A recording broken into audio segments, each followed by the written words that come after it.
Hola, ¿qué tal? Muy buenos días, tardes o noches, según sea el caso.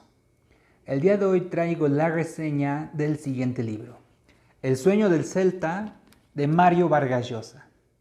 La editorial es Alfaguara y bueno, este libro en particular se distingue de entre los otros que por lo menos yo tengo de la editorial por tener una portada roja y un tanto más elaborada. No sé si de pronto debido a que pues trae a su vez el sello en que se anuncia su reciente premio Nobel en aquel entonces, ¿no? 2010. Mario Vargas Llosa, Premio Nobel de Literatura 2010, El sueño del Celta. El día de hoy hablaremos de este libro. Lo primero que tengo que mencionar al respecto es que la novela pertenece al género histórico. Es una novela histórica. No obstante, aquel que quiera encontrar la verdad, digamos, la verdad historiográfica, la verdad de lo que verdaderamente sucedió, valga la redundancia, pues yo sí consideraría advertir que hay que tomar la información con cuidado, no porque aquí se narren mentiras, sino porque estamos frente a una novela elaborada, eh, ficcionalizada, por supuesto. Entonces, si bien hay hechos, personajes históricos, sucesos, fechas, nombres, etc., hay que tener presente que esta es una novela, no un trabajo de historia, de investigación, de corte académico. No, se trata de una novela, ¿va? Entonces, eso como un primer punto. Como un segundo punto, ¿de qué trata esta obra? Bueno, pues El sueño del Celta trata el personaje histórico de Roger Casman o Casamen. Roger Casman fue un personaje ilustre y si no ilustre, por lo menos importante, de cierta relevancia, principios del siglo XX. Por ahí estuvo activo, digamos, fines del XIX, principios del XX, por ahí de la primera, segunda década del siglo anterior. Y está dividido en tres partes esenciales. La primera parte se titula El Congo, si no mal recuerdo. Sí, la primera parte es el Congo, la segunda parte es la Amazonía y la tercera parte es Irlanda. Cuenta además esta novela con un epílogo y un apartado de reconocimientos en que Mario Vargas Llosa hace relación de las gentes y distintos, bueno, son gentes, pero creo que por aquí también había un medio. En fin, reconoce la labor de ayuda de compañeros, amigos, entrevistados, etcétera, ¿no? Para la composición del libro. Es decir, hay información, hay una investigación previa, por supuesto, la novela es histórica, pero el tratamiento de estos hechos, el tratamiento del resultado de esta investigación es novelesco, es a través de la ficción, ¿ok? Entonces, a través de los distintos apartados de la novela, nosotros ya tenemos por ahí una imagen de los lugares a donde nosotros vamos a cohabitar con el personaje a través de su acción. Si bien es un poquito un vaivén entre uno y otro. La novela está escrita con un tiempo partido en dos, una acción que va por dos lados. La novela arranca con lo que podríamos tomar por el desenlace de la historia, con un Roger Casman en prisión, esperando a que se le diga si va a ser ejecutado o en su defecto liberado después de que se lo atrapara. Esa es la línea principal de acción. No obstante, Vargas Llosa, a través de la voz que narra, va a hacer ejercicios de analepsis, si no mal recuerdo que eso significa el término, es decir, va a volver sobre el tiempo a primero un poco la infancia del personaje No se detiene mucho ahí, sí le da su importancia, pero sobre todo lo que le importa e interesa a Vargas Llosa es la labor humanitaria, la labor política, la labor, si ustedes quieren, humanitaria de Roger Casmet en la Amazonía, en el Congo y en Irlanda, iniciando primeramente con su labor filantrópica, política, en fin, en el Congo. Lo que es importante, creo, el tema central acaso de la obra, según mi lectura, es el tema de la civilización y la barbarie. Esta dicotomía ya presente en la literatura hispanoamericana, bueno, la literatura latinoamericana del 19, que encontramos en obras, por supuesto, como en El Facundo de Sarmiento, en, por ejemplo, del romanticismo argentino también está Amalia, lo vemos esto también en las novelas que tratan el tema el género gauchesco, es constante en el toque de esta dicotomía. Tenemos a Martín Fierro, tenemos María, ¿sí? No, es la... Se me fue el nombre. La cautiva es el título que estaba intentando recordar. Civilización, barbarie es un tema entonces que encontramos en mucha de la obra del 19 latinoamericano, como es en el caso de El Matadero, La Cautiva, Amalia de José Mármol, El Facundo de Sarmiento, por supuesto, entre otras obras más. Aquí mismo vemos eso. ¿Qué es civilización y barbarie? Bueno, pues civilización es, se ha trabajado a menudo como aquello que está en el interior de la ciudad, es el mundo civilizado, es el mundo progresista, es el mundo del avance, de científico, humanitario, es el mundo educado, es el mundo deseable y por el contrario la barbarie es aquello que es ajeno a nosotros, es lo que está afuera, es el peligro, es lo desconocido, es la agresión, es en fin. Aquí en El sueño del Celta está de la siguiente forma. La civilización, en el caso del Congo, está en la esfera europea. En un momento de la historia, los europeos, las principales potencias europeas, se sentaron en una mesa a decidir cómo repartirse África. Todo el continente africano se lo repartieron los europeos arbitrariamente y sin tener a un solo africano en la mesa de negociación. Dijeron, esta fracción le corresponde al Reino Unido, al Imperio Británico entonces, esta otra fracción le corresponde a Francia, esta otra fracción le corresponde a Bélgica, esta otra fracción aquí y allá. Se repartieron África, cual si fuera una torta, la partieron por pedazos.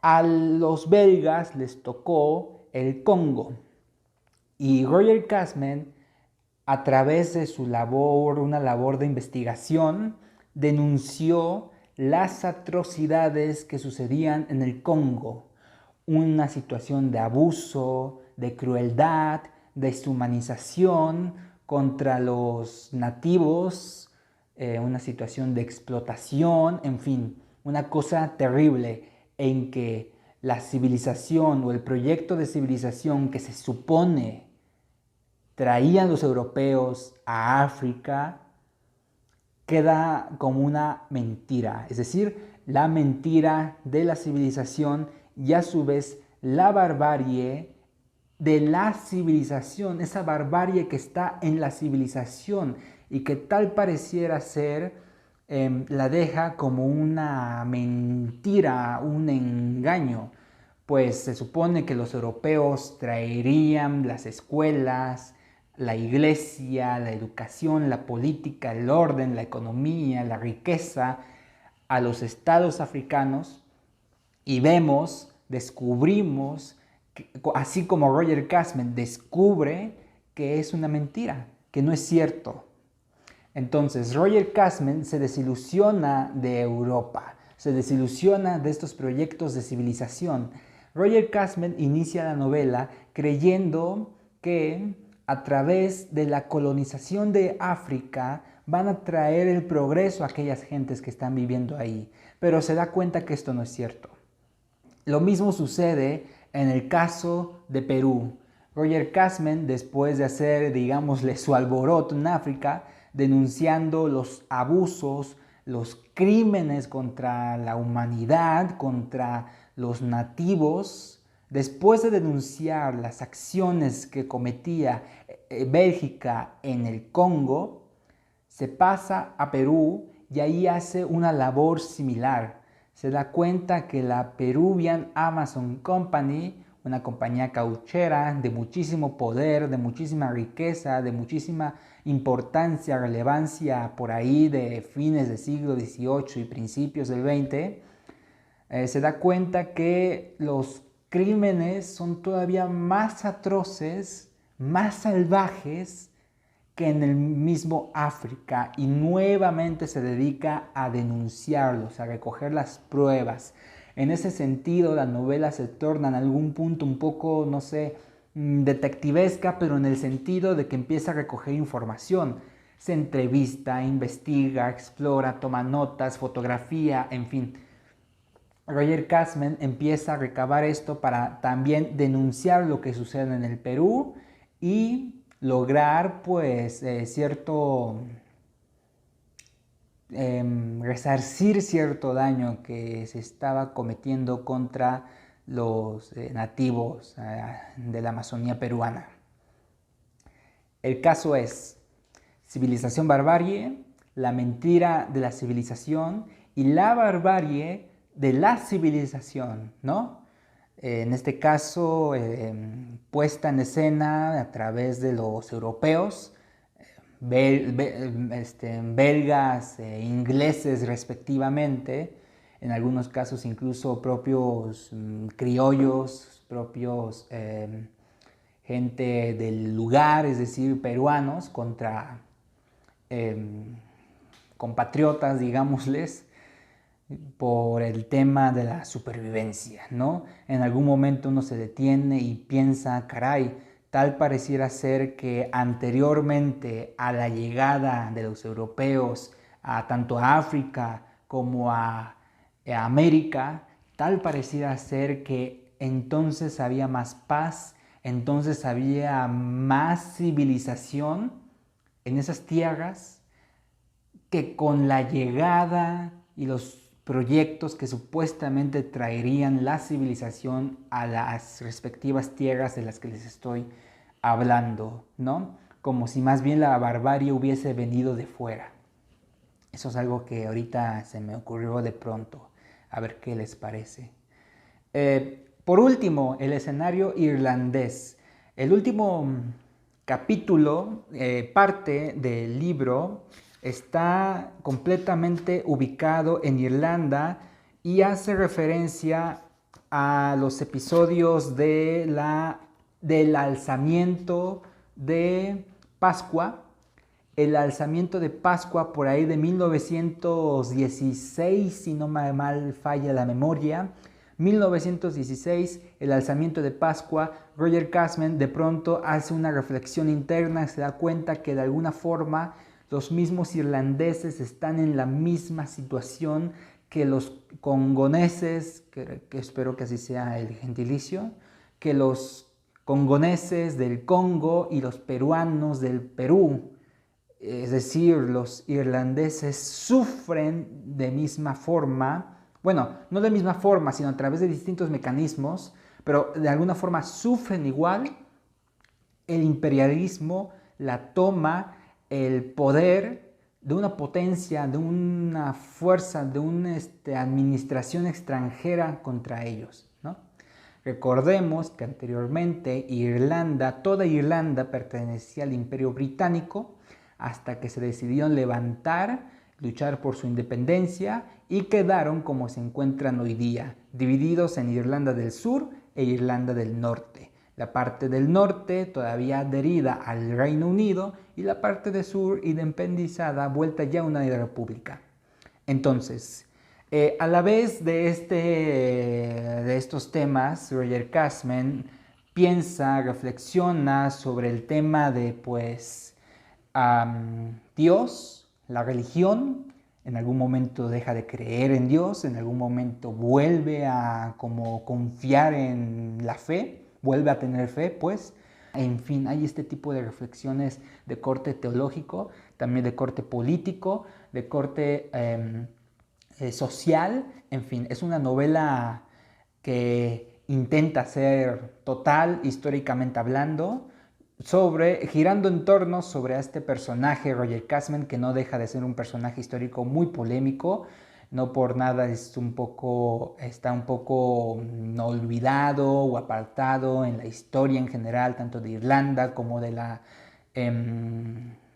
la independencia de los estados africanos y la lucha por sus derechos humanos, como en lo que sucedió en el Perú, en fin. ¿Por qué? Bueno, porque hacia el final de su vida sufrió una campaña de desprestigio por parte de Inglaterra tras la salida de unos supuestos diarios. Digo supuestos porque hay una polémica en torno a esto hasta el día de hoy, de si son verdaderos o falsos. Unos diarios en que hay un registro de una actividad sexual escandalosa, ¿no? Voy a citar la contraportada, unas palabras de lo que dice al respecto de Roger Casman para cerrar. Dice así: aquí se cuenta la peripecia vital de un hombre de leyenda, el irlandés Roger Casman, héroe y villano, traidor y libertario, moral e inmoral. Su figura múltiple se apaga y renace tras su muerte. Casman fue uno de los primeros europeos en denunciar los horrores del colonialismo. De sus viajes al Congo belga y la Amazonía sudamericana, quedaron dos informes memorables que conmocionaron a la sociedad de su tiempo. Me salto un poco y continúo. También en la intimidad, Roger Casman fue un personaje múltiple. La publicación de fragmentos de unos diarios de veracidad dudosa en los últimos días de su vida airearon unas escabrosas aventuras sexuales que le valieron el desprecio de muchos compatriotas. Es una novela muy bien escrita, que la recomiendo por completo si es de sus gustos el tema de la novela histórica, el tema de los colonialismos, el tema de la dicotomía todavía vigente a día de hoy sobre civilización-barbarie. Es una novela que me ha gustado mucho, que tiene sustancia para problematizar y discutir. Uno puede estar más o menos de acuerdo con las ideas que presenta Roger Casman, su situación, lo que ocurrió con él y mil y un cosas más de las que está compuesto este libro. En fin, yo me pregunto si ustedes ya la conocían, si la han leído, me gustaría saber su opinión al respecto. Dejen su like, suscríbanse y nos estamos viendo próximamente para un nuevo video en el canal. Chao, chao. Que estén bien.